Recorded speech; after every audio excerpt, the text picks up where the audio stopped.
Here in Texas, we are just been inundated with snow, ice, freezing cold temperatures.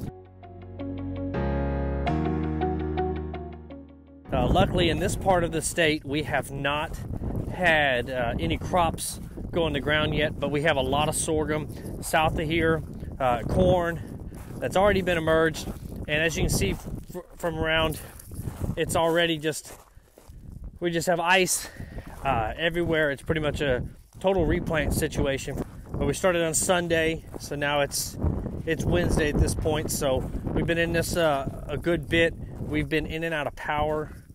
We have power for maybe about an hour, maybe up to 5 hours last night, and then they'll shut it off again. And then we're kind of in the cold. We got a fireplace in the house, but you know, with kids and everything else, it's something that you gotta have to kind of fight through. But you can see here, we rarely get down to freezing temperatures, but as you can see in our field that we do a lot of work in right here next to the house, the ground is actually frozen. That's very rare for us in this area.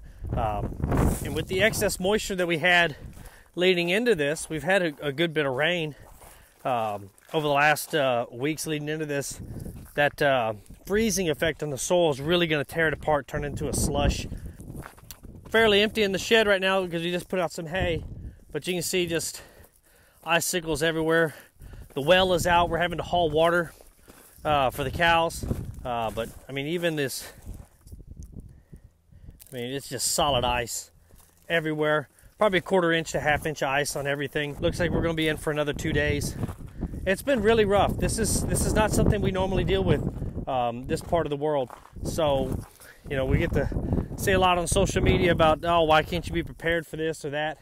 But the thing is, our cows and our equipment's set up for dealing with 110, 115 degree days with a lot of drought. We're not really set up for being in heavy moisture and sub-freezing temperatures for extended periods. So it's just one of the challenges that we face. We got a couple young calves. They seem to be doing well. We also have an operation just up the road. Dad ran to feed the cows there. There's a lot of farmers around here that are going through a little bit worse than we are. We're able to keep all our cows fed right now. Limited hay supplies, but we're doing all right. The neighbors around here, a lot of them work for tree farms and ornamental horticulture farms, and they're going through a really rough time. I think they're probably going to see almost a complete loss, particularly with crops like palm trees and colored ornamental flowers, things like that. I don't see how many of them are going to survive all this.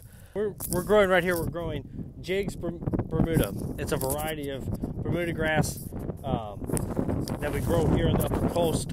Very leafy type of Bermuda. Great regrowth, excellent top end yield and quality potential for us in this area, but completely covered in ice right now, about a 1/4 inch of ice on all of it. We're looking at probably a couple week delay maturity on it because it was all greened up and ready to go, and now it's starting to really suffer the effects of the cold weather. So it'll put it back into dormancy, bounce back out of it, and hopefully we can get maybe 2 cuts off it this year. Typically we'd shoot for 3, but with the cold weather, I don't think that's going to be possible. But I mean, it is what it is. Luckily, we haven't put out any fertilizer or any inputs on it yet. All right, we're here at the farm and on the Brazos. You can see here, cows are getting hungry.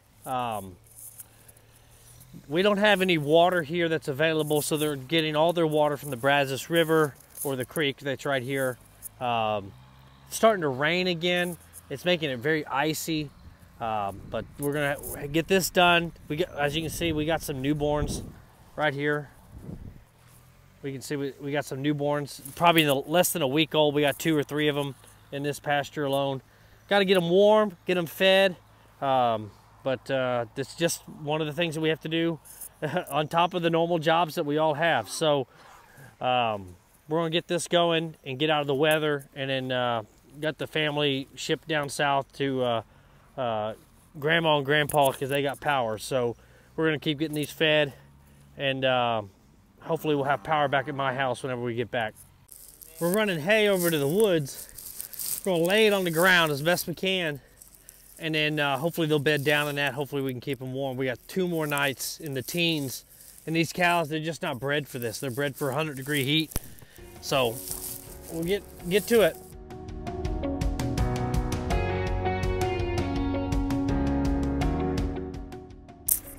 So we got some hay that's been out here for a couple of days. It's now been iced over several times. It's just losing its palatability to the cows. They're just not wanting to eat it. And we need them to eat as much as possible to stay warm. So what we're gonna do is we're gonna try and flip it, kind of gut it as best we can. And by doing that, we'll be able to move it into some warmer areas, and also that inside of the bale is always the best thing for them to eat. So we're gonna do the best we can to just get them some food. Food is going to keep them warm. It looks like they got plenty of access to easy water on the ground and then out of the creek. So this is one of those, everyone's going through this right now throughout Texas. Some people to more extremes up in the Panhandle, but down here in South Texas, as I've mentioned several times, these cows, they're just not cut out for this cold weather. We're going to get back in the truck. We're going to head to the next pasture. We're going to do it all over again. We're over here on the pasture on the hill, and we see right there, that's the remaining afterbirth, because we have a newborn today. Beautiful cow here. Gave us a beautiful black calf that we've wrapped in some hay to try and keep it warm. It's still a little early to move it, but we must have got here right after she was born.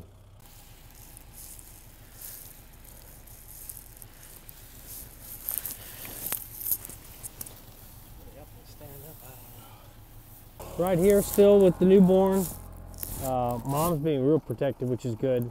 But we're gonna get the rest of this hay spread out, and we're gonna be ready to go be our last pasture back to the home place. For everyone else, stay tuned. It's gonna warm up. We're gonna be in the field, and we're gonna have a great time. So stay warm.